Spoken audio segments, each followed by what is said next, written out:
Lahat ng nagas ko dito ay 12,400 pesos. Ang 12,400 pesos ay ganito pong setup ang lahat na makikita po ninyo. Take note mga ka-repairman, hindi po tayo nagbebenta, hindi po ako bumubuo, hindi po ako gumagawa ng solar setup. Kahit magpunta po kayo sa shop para magpagawa, ay hindi ko po gagawin kasi ang Jeff Repairman ay for demo tutorial only. Para may idea po kayo sa bawat ginagawa po ninyo, at least meron kayong konting knowledge na nagmula kay Jeff Repairman. Okay, so bali, eto po, bago yun mga ka-repairman, eto po yung dalawang account na ito ay fake account sa TikTok.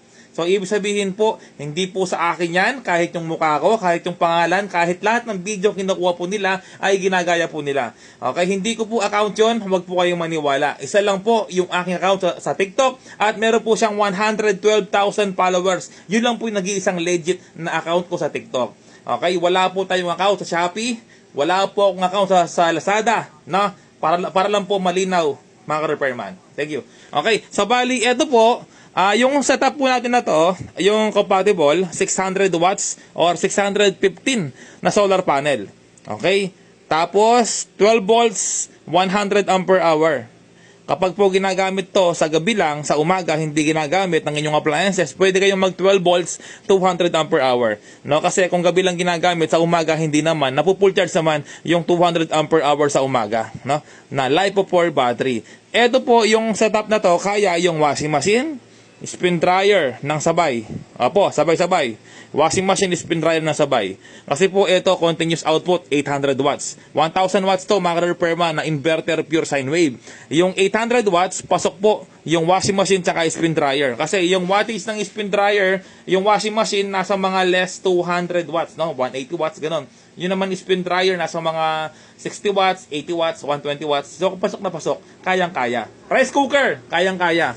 800 watts rice cooker, kayang-kaya. Siyempre, nag-iisa lang yung load mo, kayang-kaya. Ngayon, ilan nga ba yung electric fan kayang paganahin? Ito po, tulad na sinabi ko, ay 1,000 watts. So, kaya po dito, mga repairman, hanggang 15 na electric fan. Kayang-kaya po nito.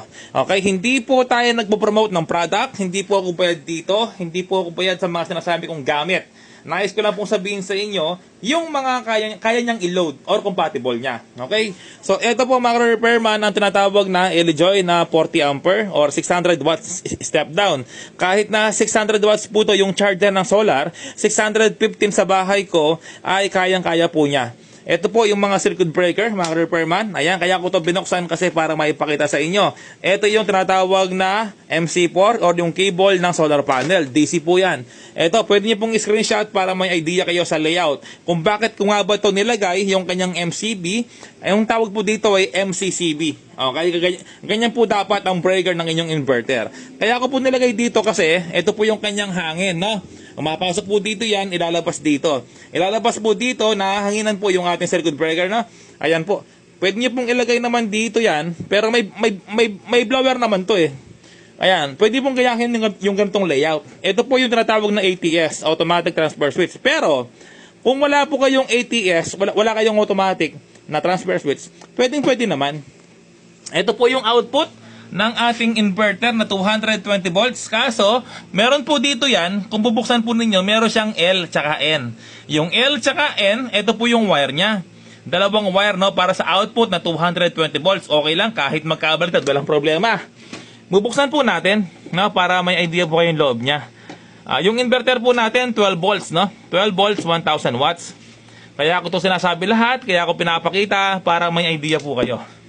Okay, kaya sa mga hindi nakakapanood ng aking video, sa mga nag-i-skip or nagpo-forward, wala pong napupulot na aral yon. Hindi po lahat kumpleto yung video na papanood po niya. Okay, ayan po. Ayan, nahulog yung tornilyo. Ay, ito po, no? Binuksan natin, ito po, para may idea kayo sa connection, no? Ito yung dalawa na yan, ayan ang output ng ating 220 volts. Kahit magkabaliktad, walang problema. Ito, at ito, isa lang yan. Isang connection lang yan. Output yan na 220 volts, na? Tapos, dumaan sa ating circuit breaker na 6 ampere AC, AC. Ayan, 6 ampere AC. Kung meron kayong mabili ng 2 ampere, mas maganda. Okay, so wala akong makita 2 ampere. Nakita ko 6 ampere lang, kaya nilagay ko na. Ito yung kanyang wire. Ayan po siya, no? Yung dalawa na yan. O, tapos, ito yung output mo. Output yan ng breaker. Pwede mo siyang ilagay dito sa outlet. Rekta. Kahit huwag ka na maglagay ng ATS. Okay? Pero kung gusto maglagay ng ATS, walang problema. Kapag nalobat yung battery, mag-off ito, lilipat sa inyong sa bahay or sa kuryente sa bahay. Ayan, no? Lilipat po sa on-grid sa bahay po ninyo kapag nalobat yung inverter. Ito naman po ay sa inverter. Okay? So, ituro ko na rin para may idea po kayo, no? Paano nga ba gumagana to? Okay, ito yung dalawang wire na to, ito po yung wire na yan. Okay?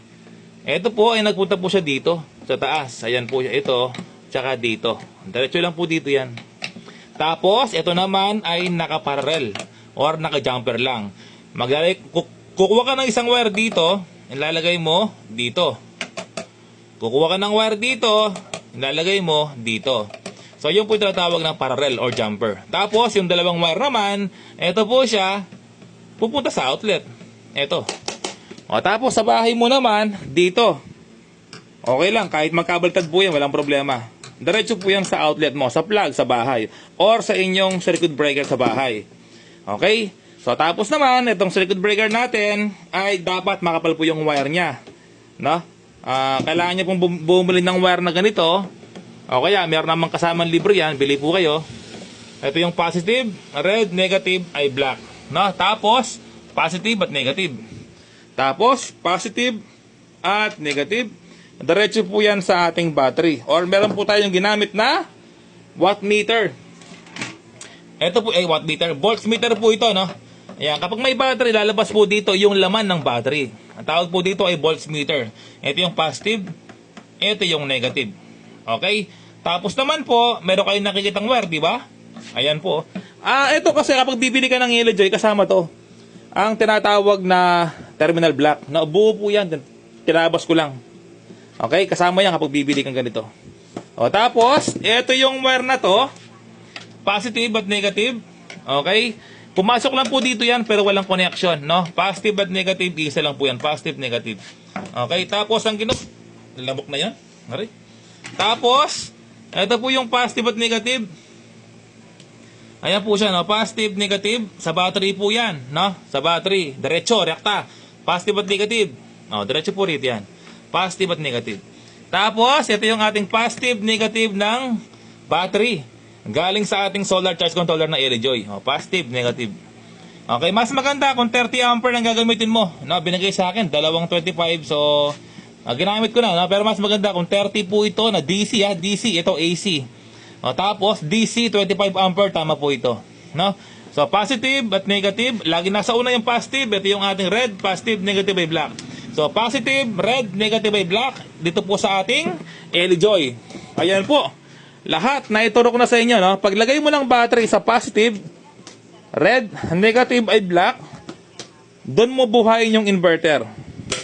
Tapos long press dito sa power. Pag long press mo, wala ka ng ibang gagalawin, automatic, abubuhay na po yan. No? Wala ka ng ibang set na gagalawin, mga repairman. No? O tapos, okay na po. Open mo ang inyong, buksan mo ang inyong, buksan mo ang inyong breaker. Papakita ko sa inyo yung ating Elojoy sa bahay, no? Ng kapatid ko. Kung paano mag-set ng Elojoy. Ito yung Elojoy, no? Okay, unang bukas, buksan mo yung solar panel. Huwag yung battery. Okay, solar panel muna. Pagbukas ng solar panel, ito yung makita po ninyo. Tapos, i-click mo yung set. Ito yung set, ito yung okay, ito yung plus, ito yung minus. I-click mo yung set. Set. Ayan, no? Lalabas po ito, 14.6. Ayan, kung gusto mong gawing 14.4, depende sa inyong battery. Pero yung battery yung gamit ko ay maximum niya 14.6. Yung kanyang full charge. Ayan, pag mabot ng 14.6, okay muna. Ayan, B-set, okay. So, ibig sabihin, yung full charge mo ay 14.6 volts. So, yun po mga ka-repairman.